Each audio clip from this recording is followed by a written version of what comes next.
She said I needed a lesson. I didn't argue, I just watched them drive away.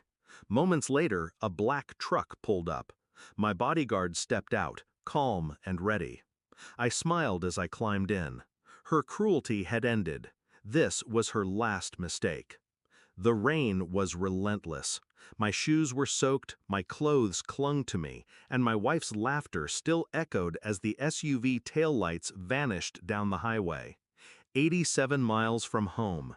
No wallet, no phone. Just the storm and her cruelty. She called it a lesson, but she didn't realize I don't take lessons, I deliver them. When I met her, she pretended to admire my discipline. She said she loved how calm I was, how in control. I thought she respected it. I thought she respected me. Over time, the truth surfaced. She didn't love control. She wanted to break it. She tested me with games, little humiliations disguised as jokes. Her friends cheered her on. I endured it in silence, calculating, because silence is sharper than rage. The signs were everywhere. The way she rolled her eyes when I spoke. The way her friends whispered around her, then smirked at me. The way my credit cards started disappearing from my wallet, always with excuses. Then I overheard her one night on the phone. "He's too calm, too cold. I'm going to show him who's in charge."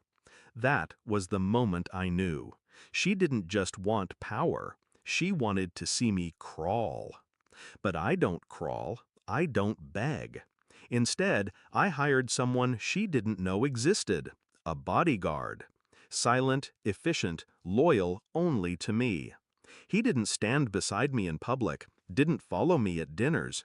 He watched from shadows, a safeguard she never suspected.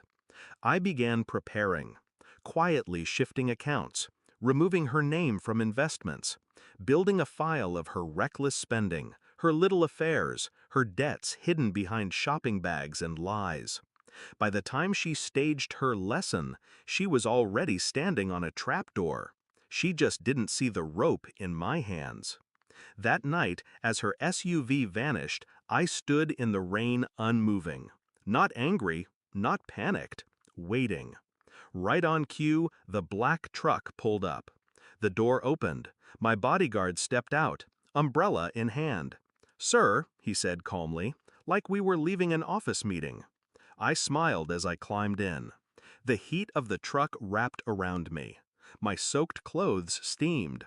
"Is everything ready?" I asked. "Yes, sir. Documents are filed, accounts secured. She'll wake up to nothing." We drove back in silence. I stared out at the blur of rain, already rehearsing what would come next. Morning light. She returned home smug, still half drunk from laughter and victory. She didn't expect to find me already there, dry, composed, sipping coffee at the head of the table. Her smile faltered. "How did you?" I slid the folder across the table. Read. Inside, bank statements, divorce papers, evidence of her spending and infidelity. A notice of eviction, her name nowhere on the deed. Her friends, the ones who cheered her cruelty, had been cut off too. I made sure of it. No more free dinners, no more vacations on my card. Her face drained as she flipped page after page. You can't do this." I leaned back, calm, controlled. "You already did. I just finished it." Her tantrum was expected, screaming, tears, threats. But tantrums don't pay bills. Tantrums don't fight signed contracts and frozen accounts. She tried to call her friends. Their numbers were disconnected, at least for her. I'd already warned them, stay out or sink with her. She tried to move money. There was none left to move. Finally, she tried to run. But the world outside the house didn't belong to her anymore. The house didn't either. By sundown, she was gone, bags in hand. No car, no credit, no allies. Just her reflection in the glass door as it shut behind her. I didn't celebrate. Revenge isn't a party. It's a quiet satisfaction, a steady breath, a return to order. She thought abandoning me on a rainy highway would break me. But I don't break in the rain. I sharpen. Now the house is quiet. My accounts are secure. My life, mine again. She's out there somewhere, telling her version of the story, painting herself the victim. Let her. People always reveal themselves eventually. And when they think they're teaching me a lesson, I let them. Because in the end, I always write the final chapter. She thought she left me stranded, but I was never alone.